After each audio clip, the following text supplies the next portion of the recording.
ठंड में गरीब के घर आई नई रजाई। देखो देखो मोहल्ले वालों, हमारे मोहल्ले में कैसे कैसे चोर लोग भरे पड़े। अब तो लगता है घर के बाहर सीसीटीवी लगाना पड़ेगा, वरना कब क्या चुरा ले जाएं। शारदा बहन, अब तुम बिना मतलब बातों का तिल का ताड़ बना रही हो। इस तरह किसी गरीब का तमाशा मत बनाओ। हम गरीब हैं, चोर नहीं। चोर की दाढ़ी में तिनका। हर चोर चोरी करने के बाद यही बोलता है कि चोर नहीं है। तुम जैसे लोगों के मुंह पर तो कालिक पोत कर जूते की माला पहनाकर पूरे मोहल्ले में घुमाना चाहिए। आखिरकार क्यों अमीरजादी शारदा गरीब कलावती के परिवार पर चोरी का इल्जाम लगा रही है?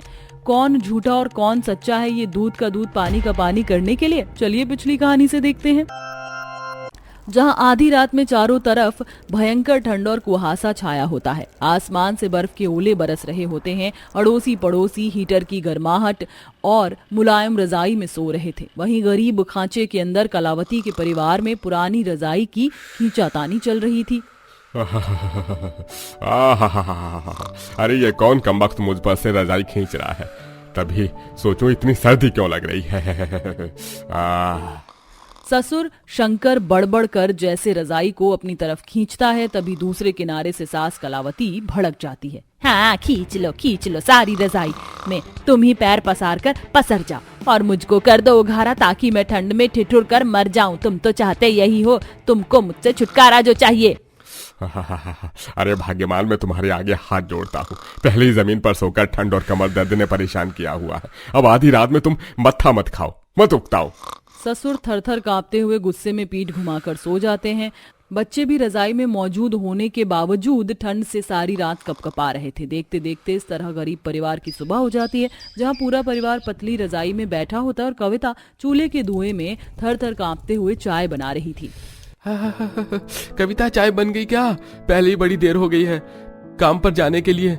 वैसे ही ठंड के मौसम में काम धंधे का ठीक नहीं रहता। जी बस चाय खौल गई है, मैं छान कर देती हूँ। कविता सबके लिए चाय छान कर देती है। माँ जी, बाबूजी, चाय लीजिए। ला दे बहू, इस जाड़े के मौसम में तो चाय का ही सहारा है। अरे ये क्या कविता बहू, लाल चाय क्यों बनाई है?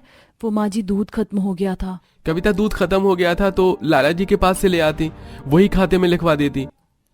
अजी, लाला जी ने हमारे परिवार को उधार देने से बिल्कुल मना कर दिया है। ये सुनते ही पूरे के पूरे परिवार में खामोशी छा जाती है। तभी मोहल्ले में रजाई बेचने वाला आता है। रजाई ले लो, रजाई कपास की रुई की सुंदर सुंदर मखमली डिजाइन वाली रजाई ले लो। रजाई आओ जाओ, आ जाओ बहन जी, आ जाओ। ऐसी सस्ती बढ़िया टिकाऊ रजाई और कहीं नहीं मिलेगी। रजाई ले लो, रजाई। रजाई वाले की आवाज लगाने पर पड़ोसन शारदा घमंड से अपने आलीशान घर से बाहर निकलकर उसे रोकती है। अरे ओ रजाई वाले, जरा रुको तो, मुझको कोई बढ़िया क्वालिटी की रजाइयां दिखाओ। जी जी बिल्कुल बहन जी, ये देखिए एक नंबर क्वालिटी वाली रजाई है। शारदा रजाई को छूते हुए अपनी अमीरी की शेखी बघार कर कहती है, नहीं भैया, ये रजाई कुछ खास नहीं लगी, थोड़ी और महंगी दिखाओ। अमीरों की ठाट बाट अलग होती है, अगर पसंद आ गई तो 3-4 ले लूंगी, पैसे की कमी नहीं है मुझको। वरना यहाँ तो कुछ ऐसे गरीब लोग भी रहते हैं जिनकी औकात ही नहीं है एक नई रजाई खरीद ले। एक रजाई को सालों से घसीट रहे हैं। शारदा ऐसे बोलते हुए गरीब कलावती पर ताना कसती है, जो कि अपने कच्चे आंगन में किरण के साथ राशन साफ कर रही थी। माँ, ये शारदा आंटी खुद को समझती क्या है? जब देखो हमारी गरीबी का उपहास उड़ाती हैं। आज मुझे इनको जवाब देने दो। किरण, रहने दे, हमारे गरीबी भरे जीवन का मजाक उड़ाकर शायद शारदा को खुशी मिलती है। अभी हमारे दिन खराब चल रहे हैं। डबडबाई आंखों से कलावती राशन साफ करने लगती है। तभी कविता अंदर से मैली कुचैली उधड़ी रजाई को धूप में सूखने के लिए बाहर लेके आती है। उसके दोनों बच्चे भी पीछे पीछे आते हैं। माँ, तुम रजाई कहाँ लेकर जा रही हो? हमको ओढ़ने को तो दे दो ना, हमें बहुत जोर की ठंड लग रही है। बच्चों, तुम दोनों थोड़ी देर धूप में बैठ जाओ, कितनी बढ़िया धूप खिली है, थोड़ी देर रजाई को धूप लग जाने दो। तभी कशिश और रोशन रजाई वाले की बढ़िया रजाइयों को टुकुर टुकुर देखने लगते हैं और रजाई खरीदने की जिद पकड़ लेते हैं। मम्मी देखो ना, इस साल भी रजाई वाले अंकल आए हैं, अपने घर के लिए रजाई खरीद लो ना, इस पुरानी रजाई में बिल्कुल भी ठंड नहीं जाती है। बच्चों, तुम दोनों को पता है ना, अभी तुम दोनों के पिताजी का काम नहीं चल रहा है, तो अभी रजाई खरीदने के लिए पैसे नहीं हैं। कविता के मना करने पर कलावती के दोनों पोता पोती उसके पास आकर जिद करने लगते हैं। दादी दादी देखो ना, हमारी पड़ोसन वाली अमीर दादी ने भी अपने घर के लिए कितनी सारी रजाई खरीदी है। आप भी हमारे घर के लिए एक रजाई खरीद लो ना। पोते की आंखों से झरझर आंसू बहते देखकर कलावती का दिल भर जाता है और वह उसके आंसू पोंछते हुए कहती है, अच्छा मेरे लाडले पोते रो मत, मैं पूछती हूँ। अरे ओ रजाई वाले भाई साहब, कोई सस्ती सी दाम की रजाई दिखा दो।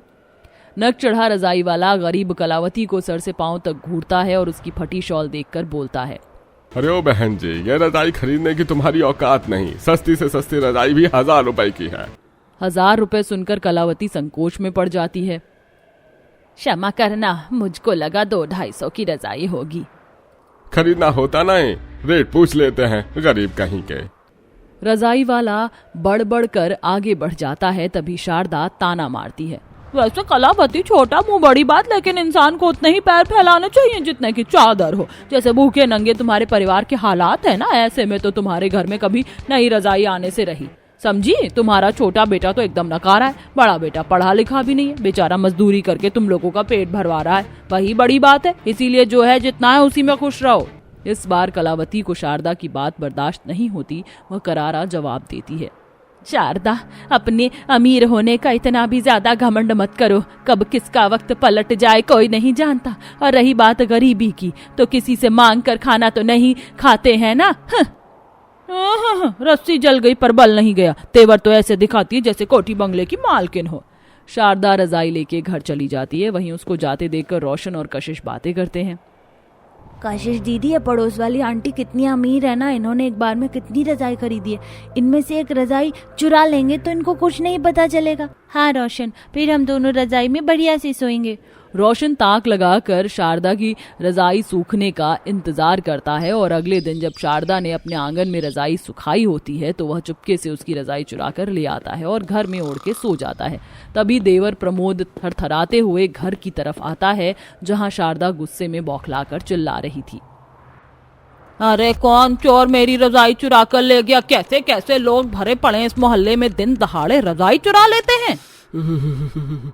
शारदा आंटी को जब देखो झगड़ने को उतारू रहती है। ठंड के मौसम में तो तहलका मचा दिया है, बस घर में जाते रजाई खाली मिल जाए। जैसे ही प्रमोद घर में आता है तो रोशन को चमचमाती रजाई में सोया देखता है। कविता भाभी, ये घर में नई रजाई कौन लेके आया है? भैया लाए हैं क्या? नहीं तो देवर जी, ये रजाई कहाँ से आई? तभी कलावती भीतर आकर रोशन के ऊपर से रजाई छीन कर कहती है, अरे ये रजाई पड़ोसन शारदा की है, रोशन चुरा के ले आया है, मैं दे के आती हूँ। कलावती जैसे ही रजाई देने के लिए जाती है तभी झगड़ालू पड़ोसन शारदा मोहल्ले वालों के साथ उसके आंगन में जमा हो जाती है। देख लो मोहल्ले वालों, कुछ तुम्हारी आंखों के सामने दूध का दूध पानी का पानी है। ऐसे चोर लोग भरे पड़े हमारे मोहल्ले में, एक रजाई चुरा ली। ऐसा नहीं है, तुम गलत समझ रही हो शारदा बहन, मैं तुम्हारी रजाई लौटाने आ रही हूँ। देखते देखते दोनों के बीच में बहसबाजी बढ़ जाती है। अमीर दादी, मेरी दादी माँ छोट नहीं है, आपके पास बहुत सारी रजाई थी, हमारे घर की रजाई फट गई थी इसलिए मैंने ही रजाई चुरा ली थी।